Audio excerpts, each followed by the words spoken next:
Last week, I was laying in my dentist chair and I decided to watch Love It or List It. And that is when I had a realization. My show is called Decorator Renovate, but apparently the answer is always decorate over renovate. So Jen's application, I declined it because she had several fixed elements fighting with each other. So then I realized this finally might be the episode where the answer is renovate first. So today, before we buy a single pillow, I'm going to walk you through what I would change, why it needs to change, and what it could cost.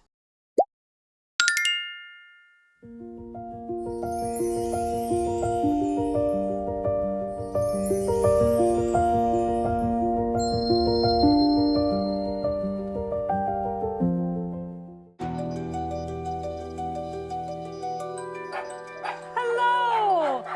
And look at your beautiful, colorful front door. Yes. Hi. Scuffed up. This is Jen. I'm Jen. And Dave. And Dave. Hi, nice to meet you. Hello.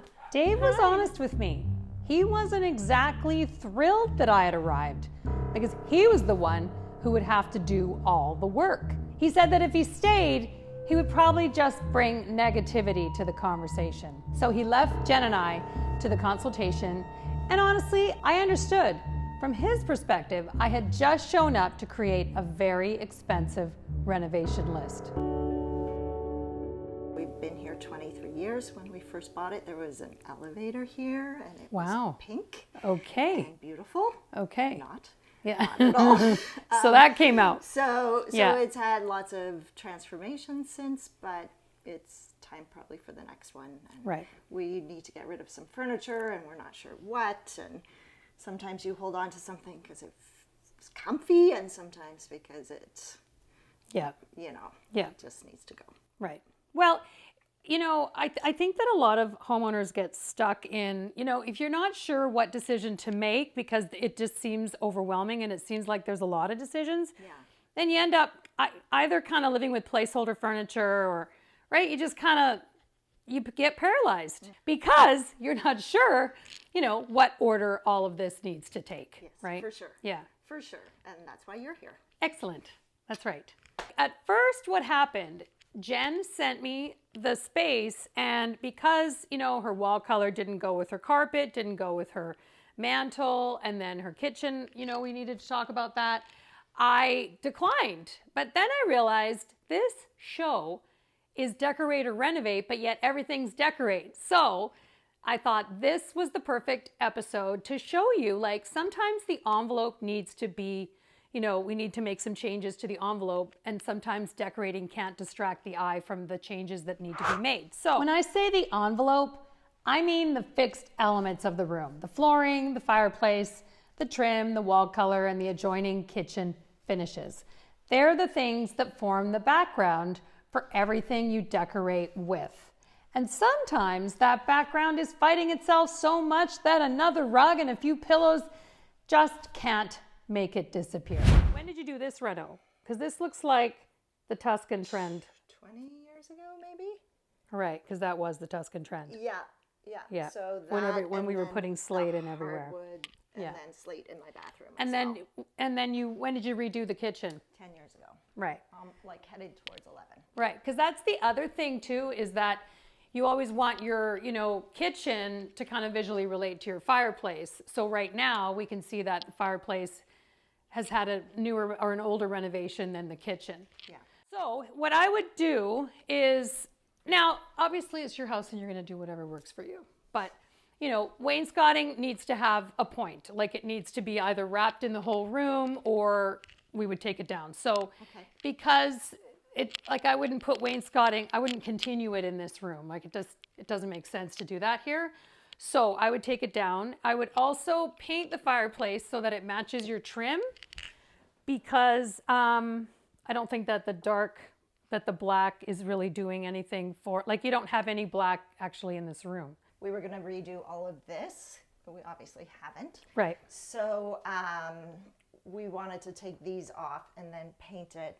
Now, you'll notice that if we painted it the trim color right now, it would look very stark.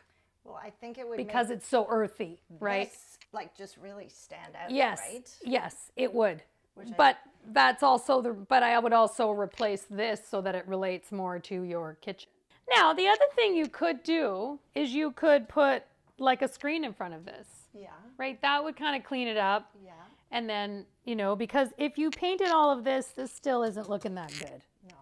right? Well, and we don't use this. So Right. So I think we the might answer here, eventually just turf the whole thing. that's right, exactly. To be honest. It's But just when the budget allows, we turf it, right? So in the meantime, I think the easiest fix here for this dated fireplace would just be to put a pretty screen in front of it. And then in terms of the wall color, your Balboa Mist then does relate to your fixed finishes. So I would just keep going. Now, in terms of this floor, because what I would like to see here is that we extend this floor into this room. I would like to do that too. In fact, I have been looking recently in the last, 6 months for this depth of flooring. It's, like I said, it's 20 years old, but I'm finding it again. It's hand scraped. Yeah. And that part's tricky. Right. At first, I assumed that the flooring would need to come out, but then Jen told me it was hardwood. I had very similar dark hand-scraped engineered oak in my own house when I first moved in, and I had it all refinished to a beautiful medium brown, because you can generally refinish engineered flooring once. So the better solution here would be to add matching oak in the living room and refinish it all to a more current and timeless color. Then the whole open concept becomes one continuous color. So I'd budget somewhere around $10,000 to $15,000. But I would absolutely investigate that before obviously replacing real hardwood with LVP. Right.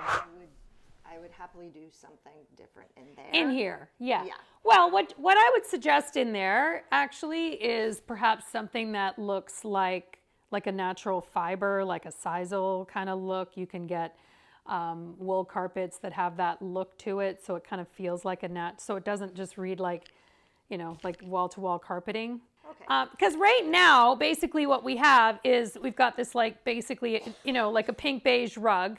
Yeah. Right? We don't have that color in the fireplace. We don't it's not, it's not repeated on your walls. Disjointed. It's not anywhere repeated. It just doesn't go with anything, right? And that's the reason why this part, I can't suddenly magically decorate around all of this to make it work. That's the reason. At this point, I genuinely believe that the flooring and fireplace tile had to change before a decorating could make the room feel cohesive. And in an ideal renovation, I still stand by that. What I didn't know was that Jen had an entire decorating story hidden in another room. Okay, now the kitchen. Now you guys put this in 10 years ago? Yeah. Okay. So you might hate this advice, but I don't think that your backsplash goes with this countertop very well, and so I would paint your backsplash so it just looks like creamy subway tile. Okay. Because you would just paint individual tiles? No, I would just paint over the whole thing. Okay. I would. In actual fact, because this is so yellow, it also dictates the color of your cabinets. So it makes your cabinets look too white. So when I saw this kitchen in your photos, my intention was to come over and pick a new paint color that you could paint your cabinets and then also paint your backsplash. So then it all would relate to this piece. But you think if I try and just paint my backsplash, that might be enough? Well, here's the thing. This taupey color here, it is in your backsplash. So if I had to change anything first, I would probably paint your cabinet so that it matched this color. Because at the end of the day, your kitchen is something that I could easily live with this if I had a cute and decorated living room. Like I talk about all the time on my show. And I totally agree. Right? So, I mean, this is the pain point for most people because that's where you spend all your time. Right? Yeah. Okay. Okay, so why don't I pull my samples out and let's just pick some colors. So the first thing that I would do to correct the colors in this kitchen, because this is our sort of statement piece, right? So this is not over here at all, and because this countertop is so yellow, you know, it just makes the white cabinets look wrong. So in a perfect world, we're going to talk about what we might do to correct that, okay? So you would use my neutral color wheel, which Jen actually has one, but I've laminated mine so that it doesn't get trashed. So here we go. She does have, she's got sort of a combination of violet gray and taupe in the accents in this granite, and she has repeated that in her backsplash. And then the other color we're looking at here is more of a yellow beige. Yellow beige and maybe even pink beige, right? Now both of these look like they could be found in here, which is why you need my collection of 50 samples. So you might pull all three out to then decide which one looks the best, but you're only gonna know that once you pull out those bigger samples. Otherwise, when you're ordering randomly from like your fan deck, you have no idea if the right color has arrived on your doorstep, okay? So we have pulled out a taupe and a yellow beige.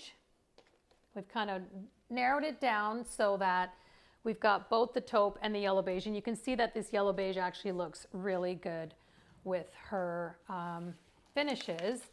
Now this one we also put up, but Jen didn't like it because it just feels old and dated to her, you know, like she remembers the beige trend like I do very well, right? Yeah. Right, so then if we take those two, now we can see that, okay, these two are really good candidates. So, you know, I just wanted to confirm that the backsplash is also a combination of taupe and violet gray. Like you can see that both of these colors are in here. All right, so we've got this one, right? So it's strong enough that it now relates to the countertop, right?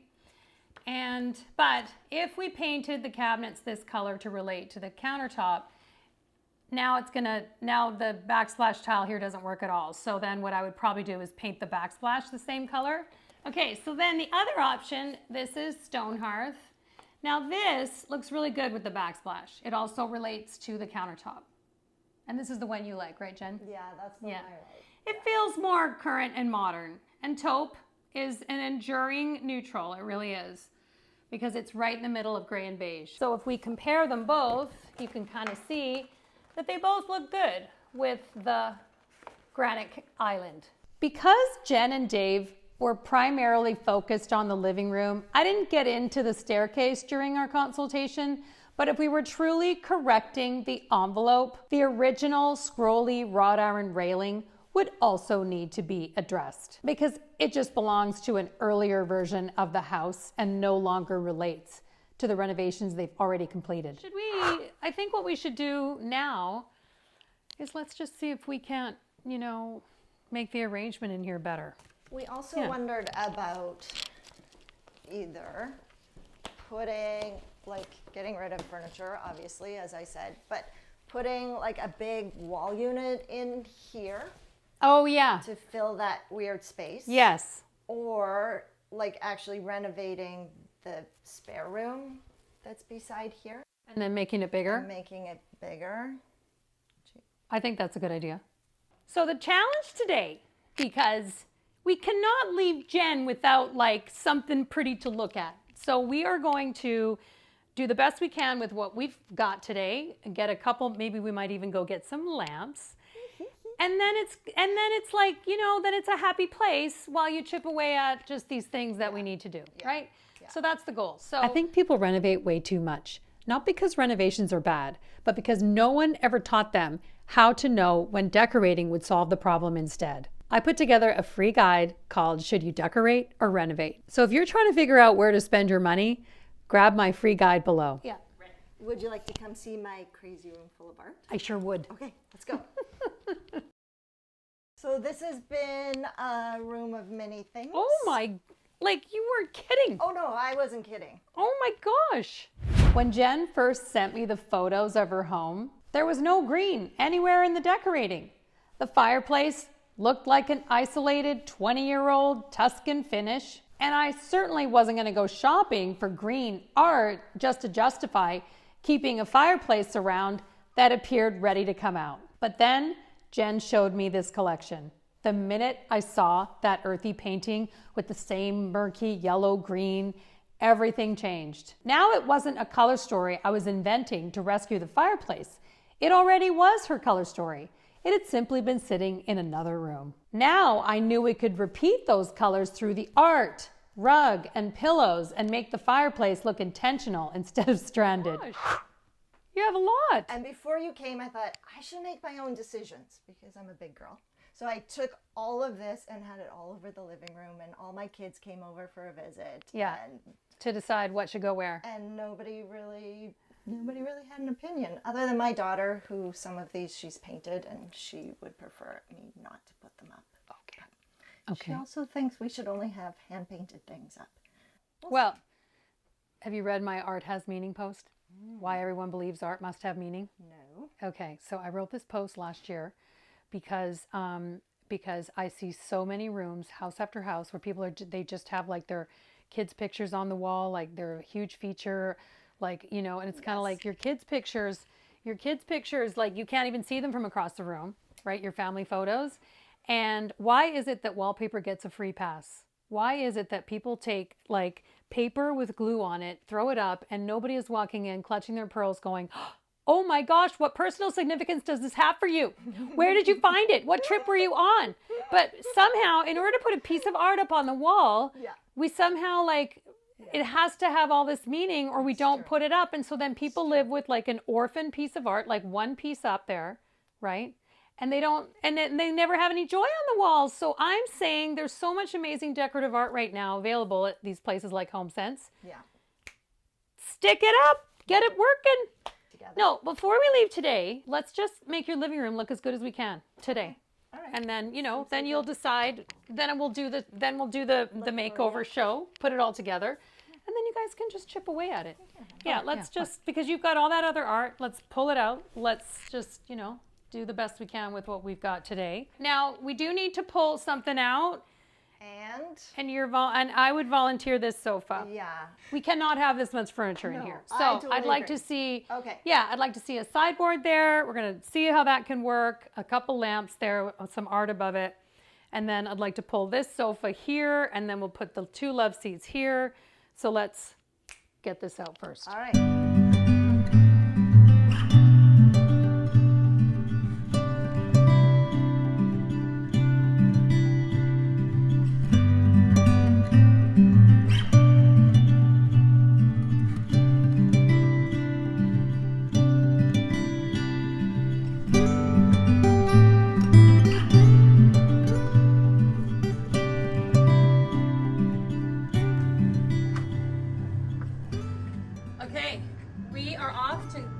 Some holes and get it looking cute. So now that we know what the ideal renovation plan would be, and it could easily cost around $25,000, but after discovering Jen's art, I'm no longer convinced we need to start there. We've rearranged the furniture, and now we're headed to HomeSense to see whether lamps, accessories, and the right throw pillows can make this room work exactly the way it is.